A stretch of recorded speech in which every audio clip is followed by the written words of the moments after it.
오늘 출애굽기 15장 13절부터 21절의 내용을 보면요, 하나님이 인자하심으로 구속하신 백성을 인도하시고 거룩한 처소에 들어가게 하셨다, 이렇게 이야기합니다. 또 여러 나라가 듣고 놀람과 두려움으로 침묵을 한다고 이야기를 해요. 이스라엘은 하나님이 영원무궁히 다스리시는 그분이 세우신 성소에 들어갈 것이다, 이렇게 모세가 찬양을 하고요. 또 미리암이 모든 여인과 함께 소고를 잡고 하나님을 찬송하는 내용이 나와 있습니다. 오늘 본문에는요, 어저께 보지 않았지만 어저께와 오늘 이어서 모세의 찬양과 그 다음에 미리암의 찬양에 대한 내용이 두 가지가 나오게 됩니다. 오늘 이 찬양을 통해서 우리가 하나님이 저와 우리에게 주시는 귀한 말씀 하나를 보겠습니다. 그것은 바로 뭐냐면, 성도는 하나님의 숨은 뜻을 발견하는 사람들이 성도라는 겁니다. 그러니까 우리가 신앙생활을 할 때, 또 세상에서 살아갈 때 항상 어떤 말을 할 때 그 말의 진짜 의도가 무엇일까를 좀 생각하면서 이야기를 할 필요가 있어요. 한마디로 말하면 요점 정리겠죠. 그 사람이 지금 무슨 의도로 이런저런 이야기들을 하고 있는 거구나. 뭐 단순하게 안부를 물을 때는 안부를 묻는구나, 이렇게 보시면 되잖아요. 그냥 단순하게 안부 묻는데 거기에 뭐 숨은 뜻이 어디 있는가, 뭐 이렇게 물어볼 필요는 없겠죠. 그러나 또 다르게 볼 때 저분이 어떤 숨은 뜻을 가지고 이야기를 할 때가 있어요. 그러면 그 뜻을 명확하게 파악할 필요가 있는 거죠. 신앙생활에서도 마찬가지입니다. 신앙생활의 가장 중요한 핵심은 하나님의 뜻이 무엇일까, 이걸 파악하는 겁니다. 그래서 단순하게 보여지는 것들을 파악할 수도 있고요, 또 그 안에 깊은 하나님의 뜻이 있을 수도 있습니다. 그래서 그것들을 파악하는 것이 정말 중요합니다. 이것이 중요한 이유 중에 하나는 우리가 하나님 뜻대로 살아야만 하나님의 은혜와 또 구원의 역사를 경험할 수 있기 때문에 그래요. 왜냐하면 모든 알파 오메가 되시는 분은 신앙의 처음과 끝은 사실 하나님이에요. 하나님이 모든 걸 만드셨고 모든 기준을 잡아주셨어요. 그렇기 때문에 그 하나님의 뜻을 제대로 알지 못한다면 문제가 생기겠죠. 또 하나님이 말씀했는데 아라고 말씀했는데 우리가 어라고 받아들이면 그것도 또한 문제가 있더라는 거예요. 근데 우리는요, 왜 이런 염려를 하냐면, 인간은 지극히 자기중심적으로 생각하는 동물입니다.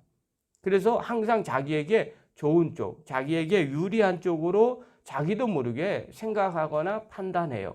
그리고 그것을 받아들이는 경향이 있어요. 그러다 보니까 하나님의 진짜 뜻을 의도적으로 계속해서 생각하지 않으면 하나님의 뜻을 제대로 알지 못할 때가 있어요. 그래서 신앙이 좋다는 게 뭘까? 우리 심야 기도 때도 그런 말씀 나눴죠. 잠자는 자여 깨어 일어나라. 우리가 자고 있는지 깨어 있는지를 어떻게 알 수 있어요? 반복적으로 계속해서 의도적으로 하나님과의 관계를 맺으려고 애써야 된다는 거죠. 그러면 내가 깨어 있는 사람인지 또 잠자고 있는 사람인지를 알 수가 있는 거죠. 그러므로 우리가 신앙생활하거나 세상을 살아갈 때 항상 하나님의 의도를 잘 파악하는 사람, 이런 사람이 사실은 믿음이 좋은 사람이고요, 하나님을 더 아는 사람이라고 말할 수 있게 됩니다. 오늘 모세가 하나님 앞에 출애굽의 그 구원의 역사를 통해서 하나님 앞에 찬양하는 내용이에요. 자, 근데 이 찬양할 때 모세는 무엇을 말하면서 뭘 강조하면서 찬양했을까? 또 이 찬양의 궁극적인 핵심은 무엇일까? 모세가 생각하고 있는 하나님의 그 놀라운 구원 역사는 무엇일까? 뭐 이런 관점에서 이것을 보면 이야기가 좀 숨은 의도를 생각할 수가 있어요. 13절 한번 보십시오. 모세가 하나님의 구원 역사를 어떻게 봤는지 13절 우리 한번 읽겠습니다. 시작. 주의 인자하심으로 주께서 구속하신 백성을 인도하시되 주의 힘으로 그들을 주의 거룩한 처소에 들어가게 하시나이다. 자, 이스라엘 백성들이 출애굽을 했어요. 그리고 홍해를 건넜어요. 가나안 땅으로 지금 들어갔어요. 원래는 이 사람들이 어디로 가기를 원해요? 가나안 땅으로 들어가기를 원해요. 그러나 지금은 광야길로 돌아가기 시작을 합니다. 여기서 주의 거룩한 처소가 어디일까? 사람들은 땅이라고 얘기해요. 그 가나안 땅이라는 거죠. 표면적으로 나타난 곳은 가나안 땅입니다. 왜냐하면 이 땅은요, 성경에 보면 하나님께서 아브라함에게 주시겠다고 약속하신 땅입니다. 또 이곳은요, 하나님의 백성들이 거할 거룩한 나라가 되는 곳이 이 가나안 땅입니다. 또 이곳에서는 하나님이 임재하실 나중에 거룩한 성소가 세워질 땅입니다. 우리가 이것을 다 아니까 사람들이 생각하는 거죠. 아, 가나안 땅입니다. 지금 가나안 땅을 위해서 이렇게 이야기를 하는 겁니다. 거룩한 처소는 곧 가나안 땅입니다. 자, 이렇게 생각하면요, 정말 멋지게 해석한 것 같지만 조금 뭔가가 부족한 것 같아요. 자, 그래서 17절을 하나 더 봅니다. 17절 읽겠습니다. 시작. 주께서 백성을 인도하사 그들을 주의 기업의 산에 심으시리이다. 여호와여, 이는 주의 거룩 처소를 삼으시려고 예비하신 것이라. 주여, 이것이 주의 손으로 세우신 성소로 소이다. 자, 주의 백성으로 인도하사 주의 기업의 산에 심으신다는 거예요. 우리들을 인도했다, 가나안 땅으로 이주했다 이런 표현을 쓰지 않고 심었다 이런 표현들을 사용을 해요. 은유법인 겁니다. 이쪽에서 저쪽으로 심었다. 우리 가끔씩 그러거든요. 어떤 사람을 천거를 했어요. 그래서 어느 자리에 갔어요. 그러면 우리가 꽂았다 이런 표현을 써요. 실제로 사람을 거기다 꽂는 게 아니잖아요. 은유적인 표현이죠. 그 자리를 맡겼다 이런 표현입니다. 자, 이곳은 어느 곳이느냐? 하나님께서 기업의 산으로 심으셨다는 거죠. 그런데 주의 처소로 심으시려고 예비하신 그곳이 가나안 땅이죠. 그런데 이 가나안 땅에 정말 방점이 있다면, 핵심이 있다면 사실은 땅에 대한 이야기를 계속해야 돼요. 그런데 모세는 가나안 땅이라고 말하지 아니하고 이곳을 뭐라고 표현하느냐? 주님의 처소, 또 주님이 함께 거하시는 곳, 그리고 주의 손으로 세우신 성소, 이렇게 이야기를 해요. 자, 그렇다면 모세가 이해하고 있는 가나안 땅은, 그리고 그 땅을 들어가는 이 여정은 지금 무엇을 얘기해주고 있어요? 하나님이 그곳에 거하신다. 그곳에 함께 하신다. 이것은 가나안 땅뿐만이 아닌 거죠. 하나님이 거하시는 그곳, 그 성소, 그 성소를 우리가 지금 향해서 가고 있다는 거예요. 그러면 이 모세가 지금 찬양하고 있는 핵심은요, 우리가 땅을 많이 얻었으니까, 가나안 땅을 얻었으니까 좋다, 우리가 거기를 가야 되겠다, 이런 내용들이 아니라 그곳에서는 정말 우리가 마음 놓고 우리 하나님을 섬기고 우리 하나님을 찬양하는 그 성소가 될 것이다. 그러니 내가 그곳을 찬양한다라고 이야기하는 겁니다. 그러면 왜 하나님을 모세가 찬양했는지를 알 수가 있는 거죠. 이스라엘 백성들을 하나님 백성 만들고 하나님이 그곳에 거하셔서 성소로 세워지시고, 우리가 그곳에서 하나님과 교제를 나누고 하나님이 우리를 통치하는 나라, 그 나라를 하나님이 만드신다는 거에 대해 너무 감사한 거예요. 그리고 지금 그곳을 향해서 가고 있더라는 거예요. 그래서 모세는 이것을 찬양한 거예요.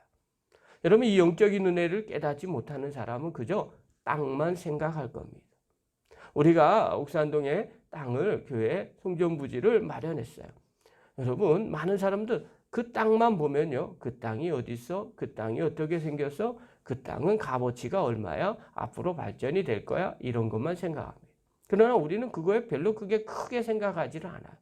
그저 우리가 생각하고 있는 건 거기에 하나님의 성전이, 하나님의 예배당이 세워질 것인가? 그렇지 않을 것인가? 또 그걸 통해서 하나님의 영광이 드러날 것인가? 그렇지 않을 것인가? 우리의 관심은 거기에 있는 거죠. 이것이 믿음이 있는 사람과 없는 사람의 차이죠. 하나님이 성소를 세우시는 이유, 또 우리를 구원하시는 이유도 마찬가지죠. 하나님이 우리의 마음 가운데 거하셔서 우리의 왕이 되시고 우리를 친히 다스리기를 원하시는 거죠. 그리고 우리는 그분의 다스림을 받고 그분 뜻대로 순종하면서 살아가는 하나님의 거룩한 백성이 되는 것. 이것이 신앙생활이고요. 이것이 모세가 찬양했던 내용이에요. 그래서 모세가 자기의 노래 맨 마지막에 이렇게 결론을 맺고 있어요. 18절 한번 보십시오. 18절 읽겠습니다. 시작. 여호와께서 영원 무궁하도록 다스리시도다 하였노라. 여러분, 맨 마지막 핵심이고요. 그곳에서 어떤 일이 벌어져요? 여호와께서 영원 무궁하도록 다스리시도다. 그곳에서 우리가 거하면 하나님은 성소가 되신 우리를 그곳을 인도하셔서 하나님 우리의 왕이 되시고 우리는 그분의 백성이 될 것이다. 영원 무궁히 하나님이 우리를 다스리실 것이다. 여러분, 모세의 노래의 핵심은 바로 이거예요. 구원의 핵심은 바로 이거예요. 여러분, 우리가 이것을 명확하게 파악하셔야 돼요. 우리가 예수님을 나의 구주로 영접하고 구원받았습니까? 이제 하나님을 모시고 사는 하나님의 백성입니까? 그렇다면 우리도 이 고백이 있어야 돼요. 우리가 늘 하나님을 왕으로 모시고 나는 그의 백성으로 영원히 살겠습니다.